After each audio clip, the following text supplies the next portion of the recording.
Bonjour à toutes et à tous. Voilà, aujourd'hui, nous allons parler des différentes étapes de l'apprentissage.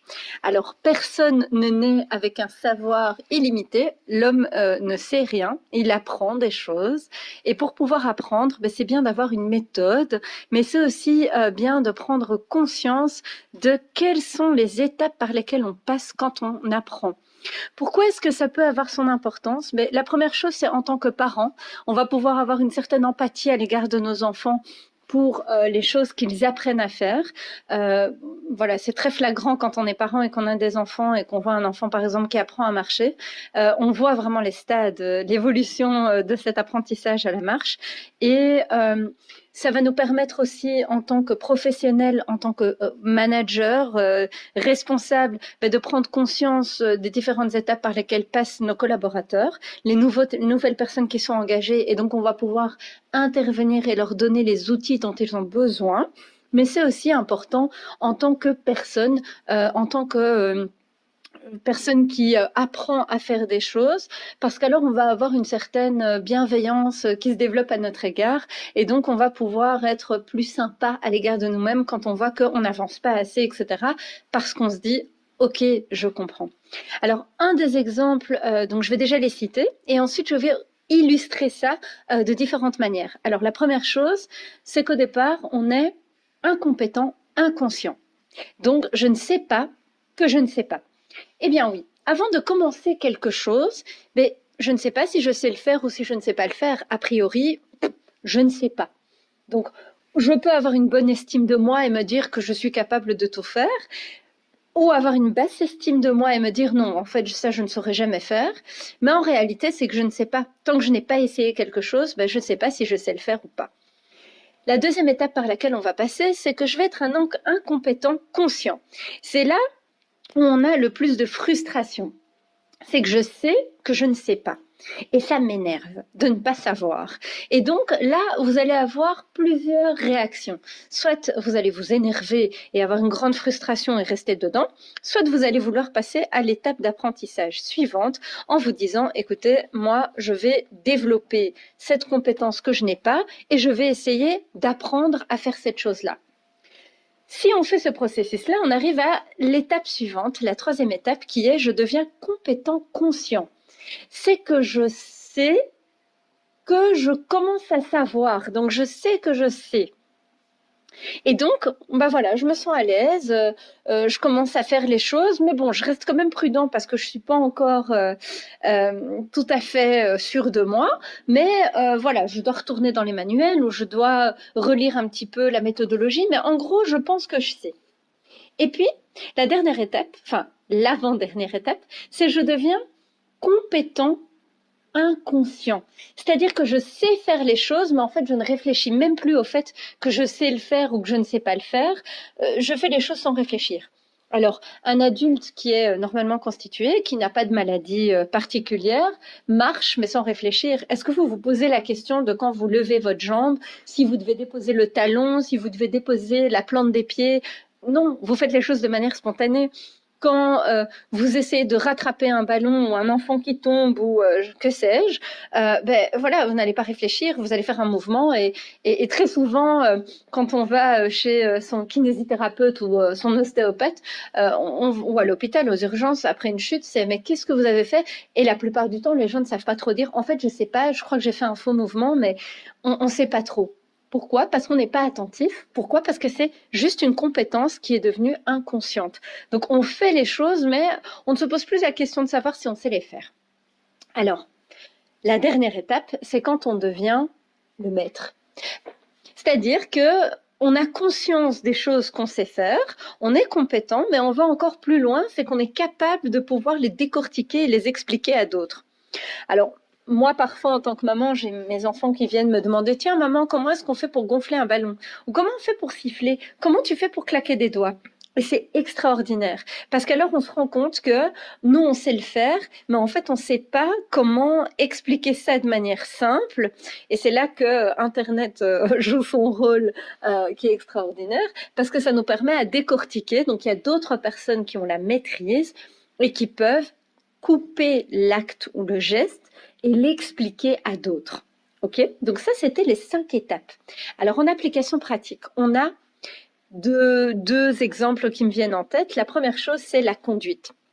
Mais tant que je me suis pas inscrite à l'auto-école, tant que je me suis jamais assise dans un véhicule pour essayer de conduire, ben, je sais pas si je sais conduire ou si je sais pas conduire, j'en sais rien en fait. Je me suis jamais posé la question. Donc je suis incompétente, inconsciente. Puis je commence à suivre mes petites heures d'auto-école ou bien en accompagnement en filière libre avec mon guide. Et en fait, je commence à me rendre compte que waouh, c'est un peu plus chaud que ce que je pensais. En fait, je suis incompétente consciente. Donc j'ai bien conscience que je suis nulle et qu'il y a du travail. Ah oui, j'ai failli frôler 3 accidents. Ouh là là, attention. Et puis après quelques heures d'auto-école, je me rends compte en fait que je sais conduire en fait. Donc je deviens compétente consciente. Mais je dois quand même regarder ma boîte de vitesse, regarder mes pédales pour être sûre. Quand je freine, freiner, mais quand même demander aussi l'appui. Je suis un peu hésitante, donc je vais quand même demander l'appui de mon guide ou de la personne qui est à côté de moi pour me réexpliquer, tiens, est-ce que c'est bien comme ça, est-ce que j'ai bien fait, etc. Et puis la dernière étape, c'est quand je conduis depuis 5 ans ou 10 ans et je réfléchis même plus en fait. Et que je suis peut-être amenée à devoir former quelqu'un qui va me demander, tiens, en fait, comment tu fais? Et c'est là que c'est l'étape décisive. Est-ce que je vais rester dans mon étape 4 de, ben, en fait, je suis compétente, mais je suis totalement inconsciente du fait que je sais conduire, ou je deviens maître et donc j'ai la possibilité de pouvoir expliquer à cette personne qui s'adresse à moi pour lui apprendre à conduire. La deuxième application pratique, c'est au niveau professionnel. Alors pourquoi est-ce que c'est important? Quand on commence dans une boîte ou quand on engage quelqu'un qui commence dans une boîte, ben soit vous avez un profil vraiment junior. Et donc la personne, ça peut être vous ou ça peut être quelqu'un d'autre, la personne a un profil junior. Ce profil junior, c'est quelqu'un qui vient de sortir de l'école, qui vient de suivre une formation, ou c'est quelqu'un qui, pour la fonction, n'a pas besoin d'avoir une formation spécifique, mais la personne ne connaît pas la machine que vous allez lui demander de conduire, le Truck, le Reach Truck ou je ne sais quel outil que beaucoup d'ouvriers, manutentionnaires, etc. utilisent. Ça peut être une personne qui va commencer dans la comptabilité, par exemple, ou dans les ressources humaines. Et cette personne, en fait, elle a toute la théorie en tête, mais elle ne sait pas qu'elle ne sait pas. Parce qu'elle n'a jamais fait les salaires, par exemple, ou qu'elle n'a jamais encodé dans les logiciels comptables la comptabilité, qu'elle n'a jamais fait une facture, qu'elle se lance comme réceptionniste, elle n'a jamais répondu au téléphone pour une entreprise. Donc, en fait, elle ne sait pas qu'elle ne sait pas. Donc, ce profil junior, il va falloir l'accompagner, lui donner des outils. Donc, on fera une audio spécifique pour le people management. Mais voilà, en prendre conscience, c'est déjà bien. La deuxième étape, c'est quand on est incompétent conscient, c'est-à-dire que la personne, ben, elle commence à faire ses premiers jours dans le poste et elle a une extrême frustration. Vous avez peut-être vous-même, en tant que directeur ou responsable, une frustration de vous dire « Oh là là, la personne, elle est censée savoir ça quand même. » Et en fait, bon, la personne, elle se rend compte que entre la théorie qu'on lui a enseignée et la pratique, ben, il y a un monde d'écart. Et donc, voilà, il y a une grande frustration à ce moment-là.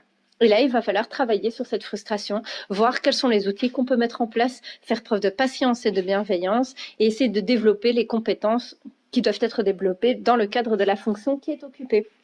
Alors ensuite, on a l'étape de la compétence inconsciente, c'est que la compétence consciente, pardon, la personne va apprendre et elle sait qu'elle sait faire, mais elle a quand même besoin de regarder dans les manuels. Ça va donner un employé qui va peut-être avoir besoin d'avoir l'aval de son responsable. Donc un assistant payroll qui va demander conseil au HR officer et qui va demander peut-être au HR management risk, tiens, en fait, dans ces cas-là, est-ce que c'est ça, etc. Donc, on va utiliser la hiérarchie, entre guillemets, s'il y en a une au sein de la structure, mais la personne va avoir besoin de relire les procédures, les guidelines, les lignes conductrices, etc., qui sont d'application, relire le règlement du travail ou peu importe, en fonction du poste. Je parle des RH parce que c'est mon domaine, mais il y a plein d'autres jobs qui existent de par le monde. Et puis après, il y a les compétences qui deviennent inconscientes. Et donc là, c'est quand vous avez un collaborateur qui est là depuis des années, parfois une vingtaine d'années, qui occupe le même poste, qui a une parfaite maîtrise du logiciel, des outils, de la réglementation. Et là, en fait, il va falloir travailler sur sa motivation. Donc c'est là le danger, c'est que cette personne-là, si elle fait un travail qu'elle fait depuis des années, à un moment donné, ça devient allez, même si certaines personnes aiment bien faire des choses réparbatives, etc., qu'elles aiment bien rester dans un cadre de sécurité et d'effectuer la même tâche, au bout d'un moment donné, on sent qu'il y a une baisse de motivation. Et donc là, le bon manager va donner les outils pour essayer de travailler sur cette motivation, valoriser la personne, lui donner une augmentation, etc. Et puis, cette personne-là, elle pourra passer à l'étape de maîtrise. Et donc là, la personne pourra elle-même former les nouvelles personnes qui sont recrutées. Elle pourra chapeauter, elle pourra rejoindre l'équipe de Learning and Development, etc. Et elle pourra elle-même motiver les nouvelles recrues, les former, accompagner les stagiaires, les étudiants, les différents bénévoles, etc. Et donc, voilà. Comme ça, vous avez compris les 5 étapes d'apprentissage qui sont très importantes. Donc voilà, j'espère que vous allez changer de regard sur l'apprentissage et que vous allez faire le petit jeu de vous poser la question à quel stade d'apprentissage êtes-vous? Voilà, n'hésitez pas à vous abonner à notre chaîne YouTube et à suivre nos formations. Bonne journée!